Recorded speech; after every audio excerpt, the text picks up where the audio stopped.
ยินดีต้อนรับหมู่เพื่อนเนาะเขามาสู่อ่าวิธีนำวิธีการสแกนอ่าจากไฟล์รูปเนาะให้เป็นเอกสารเนาะก็คือสแกนเอาในส่วนของตัวหนังสือจากไฟล์รูปก็คือมีไฟล์รูปแบบประมาณนี้อ่ามีไฟล์รูปประมาณนี้แต่ว่าเราจะต้องมันยังเป็นไฟล์รูปอยู่แต่ว่าเราบ่สามารถแก้ไขอย่างเอกสารนี้ได้บ่สามารถแก้ไขมันได้แล้วเราสิสแกนให้มันสามารถแก้ไขได้และเป็นตัวหนังสือที่ว่าเราสามารถก๊อปแล้วไปวางใน Word ได้โดยที่ว่าเราบ่ต้องไปพิมพ์อีกแล้วเนาะตัวนี้เนาะเราจะลดเวลาในการพิมพ์ลงไปอีกในส่วนนี้เรามาเริ่มกันเลยเนาะทวิตเนาะให้หมู่เพื่อนเข้ามาในทีส่วนของ Google หรือว่าหน้าของ Gmail ของไผมันเนาะหรือว่าGmail อีกเนาะในส่วนของ Gmail ตัวนี้เนาะก็ให้1เนาะก็ต้องมีอินเทอร์เน็ต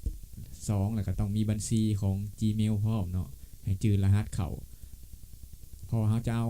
ส่วนไฟล์เอกสารตัวของเขาเนี่ยเอาเข้าไปในของ Google Drive อัปโหลดขึ้น Google Drive ขออนุญาตเปลี่ยนเป็นบัญชีตัวนี้เนาะส่วนไฟล์ที่ว่าอยู่หน้าเว็บบางทีเขาเข้าเว็บเขาเห็นแล้วเขาก็สามารถก๊อปเอาไปได้แต่ว่าบางส่วนไฟล์ที่ว่าเขากับบ่สามารถก๊อปไปได้เพราะมันเป็นไฟล์แบบนี้นะเขากับบ่สามารถก๊อปได้แบบนี้นะเขาก็มีวิธีเฮ็ดคือกันเนาะหรือว่าหมู่เพื่อนสิแคปหน้าจอหรือว่าสิตัดวิธีการตัดเนาะให้เข้ามาในปุ่มเซิร์ชเนาะเลือกเครื่องมือของทูลในส่วนของตัวนี้เนาะทุกคนจะมีเนาะในคอมทุกคนจะมีหมดทุกคนตัวนี้แล้วเลือกเข้ามาถ้าหมู่เพื่อนอยากได้ในส่วนใดก็ให้ตัดส่วนนั้นเดี๋ยวรอถามแป๊บหนึ่งเนาะรอถามแป๊บหนึ่งขออนุญาตลองเปิดอีกเทื่อนึงตอนนี้อินเทอร์เน็ตก็อยากซ่าหน่อยนึงเดี๋ยวเมลตัวนี้ขอปิดลงที่สำคัญเนาะต้องมีอีเมลแล้วก็มีอันนั้นมีอินเทอร์เน็ต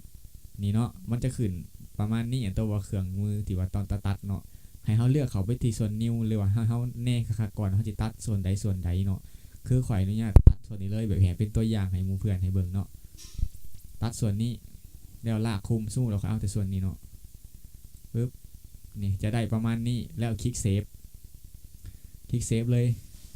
จากนั้นให้เลือกบอลเซฟเลยขออนุญาตเซฟในส่วนของเดสก์ท็อปเนาะแล้วกดเซฟไปเลยให้จื้อเนาะว่าเซฟบอลใด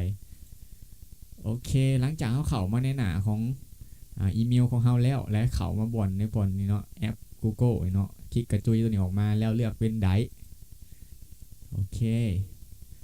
หลังจากนั้นรอถ่าในส่วนของหน้า Google Drive ก็จะเป็นประมาณนี้เนาะมันจะเป็นตัวส่วนในการเก็บเอกสารและกับไฟล์ที่เราอัปโหลดขึ้นได้ตัวนี้เนาะเดี๋ยวเราจะมาอัปโหลดไฟล์เนาะตัวนี้เป็นวิธีการอัปโหลดไฟล์เนาะให้เลือกในส่วนของไดร์ของฉันเนาะแล้วให้ไปเลือกในบอลที่อัปโหลดไฟล์มันจะสวยลดเวลาในการพิมพ์เอกสารของหมู่เพื่อนได้หลายเลยเนาะตัวที่ค่อยแคปหน้าจอเหมือนตัวนี้เนาะตัวนี้แล้วค่อยกด Open เข้ามาในนี้เนาะมันก็จะทำการอัปโหลด1รายงานเนาะกับบอสามารถแต่กับบอมีแต่เป็นไฟล์รูปเนาะที่สามารถอัปโหลดได้กับไฟล์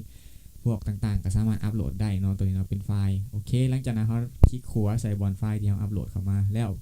ใส่คำว่าเปิดด้วยเอกสารGoogle เอกสารเนาะแล้วก็รอถ่ายในโซนนี้ก็ใช้อินเทอร์เน็ตเนาะถ่ายขึ้นกับอินเทอร์เน็ตของหมู่เพื่อนตัวนี้มันก็จะทำการสแกน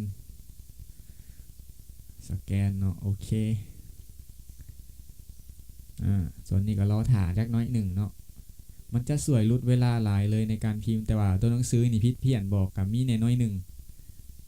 เกือบว่าข่อยให้ประมาณ95%ไป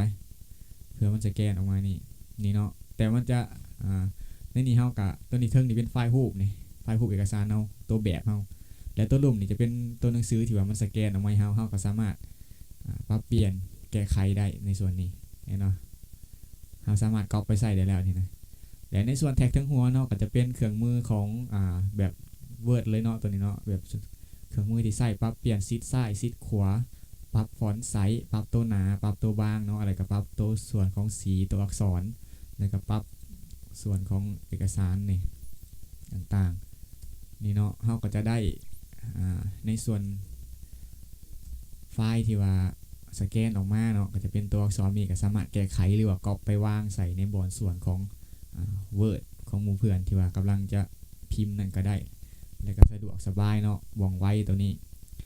ตัวหนังสือเบิ่งเนาะว่ามีการผิดเพี้ยนหยังบ่แล้วถ้ามันผิดเพี้ยนมันจะขึ้นตัวแดงขึ้นให้เลยในนี้นะแต่ว่าถ้ามันบ่มีตัวอักษรใดผิดแบบพวกพยัญชนะก็มันก็จะบ่ขึ้นก็เฮามาเบิ่งแบบเลยเนาะอันนี้เนาะแบบก็จะเป็นประมาณนี้เลยมือเดาตัวนี้ขอต้องอยู่เทิงตัวนี้ประมาณนี้เนาะอันนี้เป็นตัวอักษรของภาษาเวียดแล้วขอยจะมาลองในส่วนของภาษาลาวว่ามันจะได้คือกันบ่ให้คลิกเขาอัปโหลดเส้นเดียวกันเนาะถามหมู่เพื่อนที่ว่ามีเอกสารของเอกสารของตรงซื้อลาวแล้วให้คลิกเข้ามานี่โอเคเฮ็ดคือเก่าเนาะคลิกขวาแล้วเปิดด้วย Google เอกสาร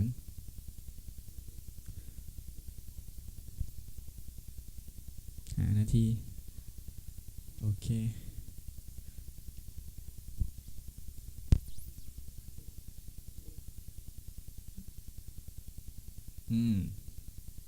มันก็สแกนออกมาให้เนาะ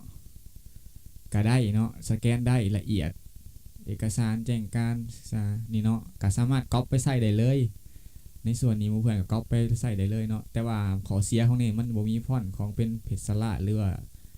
ไซสนะยังต่างๆนะมันบ่มีฟอนต์เฮาต้องได้ก๊อปจากตัวนี้ไปหาจับตัวนี้ไปใส่ในส่วน Word เฮาก็ปรับสีก่อนก็ได้บ่เป็นหยังในส่วนนี้เฮาก็ก๊อปมาใส่ Word เฮาแล้วก็มาปรับเปลี่ยนนี่เนาะมันจะได้ประมาณนี้ถ้าเป็นฟอนต์ของเพจสลัดโอทีเนาะก็จะได้ประมาณนี้เนาะโอเคเนาะวันนี้ก็ขอจะนำเสนอประมาณนี้เนาะถ้าเพื่อนคนใดที่ว่าสนใจเนาะก็ลองเฮ็ดลองเบิ่งเนาะกับบ่เสียหายหยังในส่วนนี้เนาะเฮาก็ลองเฮ็ดเบิ่งเรียนรู้ไปพร้อมแต่อันนี้ก็เป็นสิ่งที่ดีๆเนาะที่ว่าข่อยมานำเสนอมื้อนี้บางเทื่อหมู่เพื่อนกับคนอื่นก็อาจจะรู้แล้วแต่ว่าก็บ่เป็นหยังเนาะสำหรับหมู่เพื่อนที่ใดที่ยังบ่ทันรู้ยังบ่ทันเข้าใจแล้วก็สามารถแชทมาถามได้เนาะในส่วนนี้เนาะโอเคขอขอบใจหมู่เพื่อนที่เขามารับชมวิดีโอนี้ก็หวังว่ามันจะมีประโยชน์ให้แก่กับหมู่เพื่อนทุกคนเนาะโอเค